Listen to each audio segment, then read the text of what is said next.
Gary Rowett memberikan kabar yang menggembirakan mengenai kondisi Ole Romeni menjelang laga penting melawan Sunderland. Rowett menyampaikan bahwa meskipun Romeni sebelumnya tersisih dari starting 11 saat melawan Cardiff, semangat dan motivasinya untuk kembali bermain sangat tinggi.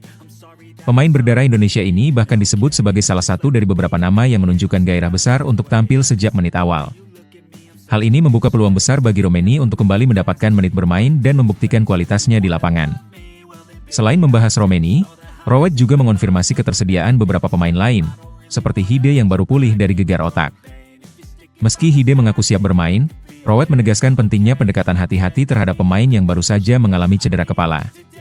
Ia menekankan perlunya memperhitungkan skenario terburuk, termasuk kemungkinan benturan atau sundulan bola saat pertandingan berlangsung. Pendekatan ini menunjukkan kehati-hatian Rowett dalam menjaga kebugaran skuadnya secara keseluruhan.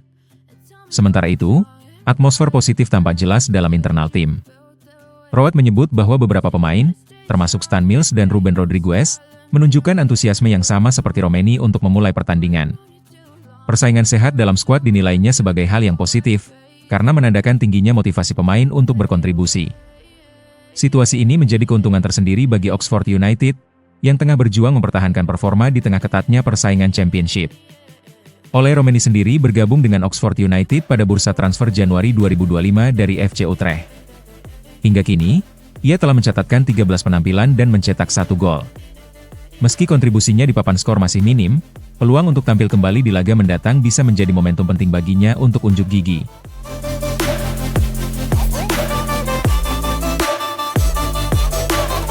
Elkan Bagot kembali menjadi sorotan setelah tampil sebagai starter dalam 2 laga terakhir bersama Blackpool. Pemain bertinggi 196 cm itu mendapat pujian khusus dari pelatih Steve Bruce, yang selalu memanggilnya dengan julukan Big Elkan. Julukan itu bukan tanpa alasan, karena postur Bagot yang menjulang menjadikannya figur dominan di lini belakang. Meski sempat diganggu cedera panjang sepanjang musim, kembalinya Bagot di penghujung kompetisi membuat Bruce mempertimbangkan langkah serius untuk masa depannya. Steve Bruce, mantan bek Manchester United era Sir Alex Ferguson, kini melatih Blackpool di League One. Dalam wawancara terbarunya, ia mengakui bahwa pemain-pemain pinjaman menjadi topik utama untuk persiapan musim depan.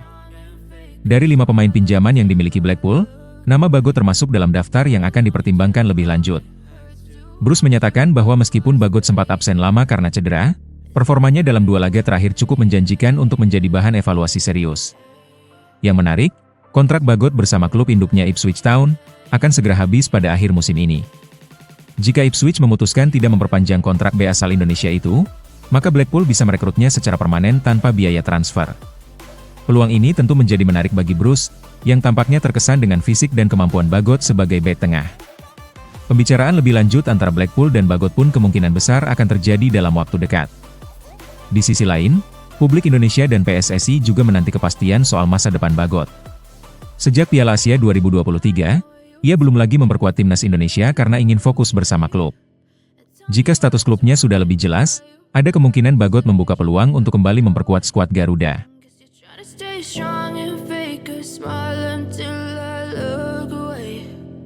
Sandy Walsh bersiap menghadapi salah satu momen terbesar dalam karirnya, melawan Cristiano Ronaldo di ajang AFC Champions League Elite. Pemain Yokohama Marinos itu masuk dalam skuad yang diboyong ke Arab Saudi untuk menghadapi Al Nassr pada laga perempat final. Pertandingan ini sangat dinantikan karena mempertemukan salah satu pemain Asia Tenggara terbaik saat ini dengan mega bintang dunia yang telah mengoleksi 5 Ballon d'Or. Dalam unggahan di Instagramnya, Sandy membagikan semangat dan antusiasmenya menyambut laga besar ini. Ia menyebutkan betapa menyenangkannya persiapan awal di Jeddah, tempat yang akan menjadi saksi duel panas antara Yokohama Marinos dan Al Nassr. Sandy telah menjadi pemain andalan di lini belakang Marinos selama kompetisi ECL Elite, bahkan tampil penuh dalam 3 laga penting sebelumnya. Di bawah arahan pelatih Steve Holland, ia ikut mengantar timnya menang atas Shanghai Port di fase grup dan babak 16 besar. Namun, situasi internal tim kini berubah. Steve Holland telah dipecat dan posisinya digantikan oleh Patrick Norbo, mantan asisten pelatih yang kini menjabat pelatih sementara. Perubahan ini menambah bumbu ketegangan dalam persiapan tim menuju laga penting melawan tim bertabur bintang seperti Al Nassr. Meskipun begitu, kepercayaan yang sudah ditunjukkan kepada Sandy Walsh sejauh ini membuka peluang baginya untuk tetap menjadi starter di lini belakang Marinos. Duel ini bukan hanya penting bagi Yokohama F Marinos, tetapi juga menjadi sorotan publik Indonesia. Melihat pemain timnas Indonesia bersaing langsung melawan Cristiano Ronaldo menjadi kebanggaan tersendiri. Sandy bukan hanya membawa nama klubnya, tapi juga harapan dari para penggemar sepak bola tanah air. Jika mampu tampil solid dan menahan gempuran Al Nassr, nama Sandy Walsh bisa semakin bersinar di level Asia.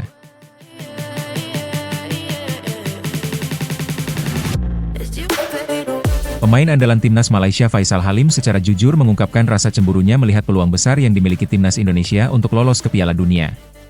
Dalam wawancara dengan awak media, Faisal tak menutupi perasaan iri melihat perkembangan pesat yang dialami skuad Garuda.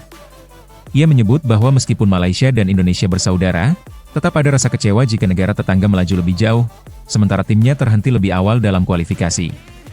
Timnas Indonesia saat ini berada di ambang sejarah baru, hanya menyisakan 2 laga lagi di grup C putaran ketiga kualifikasi Piala Dunia Zona Asia.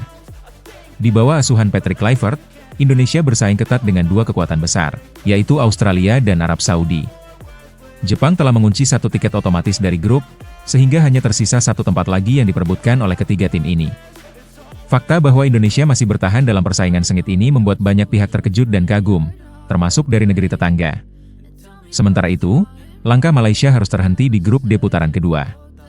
Hal ini menjadi pukulan tersendiri bagi para pemain Harimau Malaya, termasuk Faisal Halim. Ia mengaku kecewa, apalagi melihat rival Asia Tenggara mereka memiliki peluang emas untuk tampil di pentas sepak bola terbesar dunia. Meski begitu, Faisal tetap menjaga rasa hormat terhadap timnas Indonesia. Menyebut hubungan antara kedua negara sebagai saudara yang bersaing di lapangan tapi tetap saling menghargai.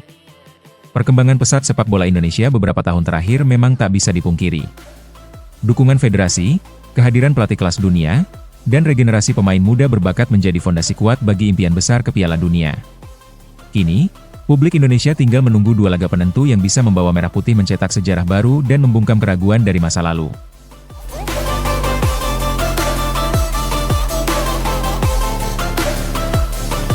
Keputusan mengejutkan datang dari Gina De Jong yang secara terbuka menyatakan mundur dari timnas Indonesia Putri. Lewat akun Instagram pribadinya, Gina menyampaikan kekecewaan mendalam terhadap situasi yang ia alami selama berada di lingkungan timnas. Ia menyebut ada perlakuan yang tidak profesional, meskipun tidak membeberkan secara rinci. Pernyataan itu sontak menjadi sorotan publik dan memunculkan tanda tanya besar terkait kondisi internal timnas wanita. Menanggapi hal tersebut, anggota Komite Eksekutif PSSI Arya Sinulinga memberikan klarifikasi terkait posisi Gina.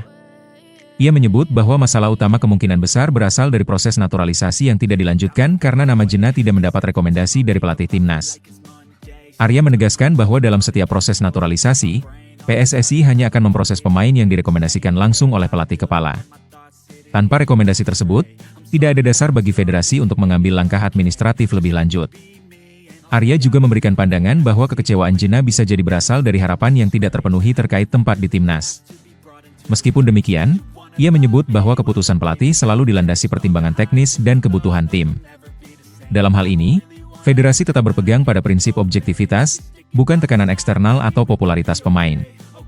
Situasi ini memperlihatkan kompleksitas dalam pemilihan pemain naturalisasi, yang tidak semata-mata ditentukan oleh asal-usul keturunan atau keinginan pribadi pemain.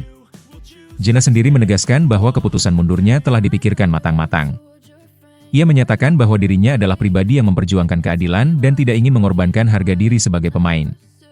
Meski merasa kecewa dengan pengalaman di timnas, Gina memastikan bahwa ini bukan akhir dari karirnya di dunia sepak bola.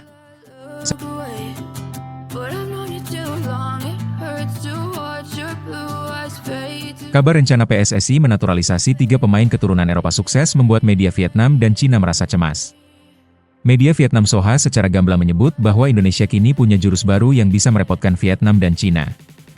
Artikel tersebut bahkan menyoroti potensi besar yang dimiliki timnas Indonesia dalam menyambut laga-laga penting, termasuk kualifikasi Piala Dunia 2026 dan SEA Games 2025. 3 pemain yang disebut-sebut akan memperkuat Garuda adalah Pascal Struijk, Miliano Jonathan, dan Tristan Goejer.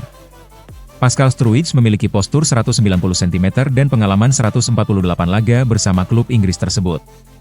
Keberadaannya di tribun dekat Patrick Kluivert saat Leeds melawan Oxford United menambah kuat dugaan bahwa proses naturalisasinya tengah berjalan. Struijk bisa menjadi benteng kokoh baru di lini belakang Garuda. Sementara itu, Miliano Jonathan adalah gelandang serang berusia 21 tahun yang bermain untuk Jong FC Utrecht. Ia dikenal sebagai pemain lincah dengan visi bermain tajam, dan disebut-sebut cocok mengisi lini tengah timnas Indonesia. Menariknya, ayah Miliano dikabarkan sempat datang ke Indonesia pada Maret 2025 untuk bertemu Erick Thohir dan Patrick Kluivert. Nama terakhir adalah Tristan Goejer, bek muda jebolan Akademi Ajax yang kini membela PEC Zwolle. Berusia 20 tahun, Tristan telah mencicipi pengalaman bersama timnas Belanda kelompok usia.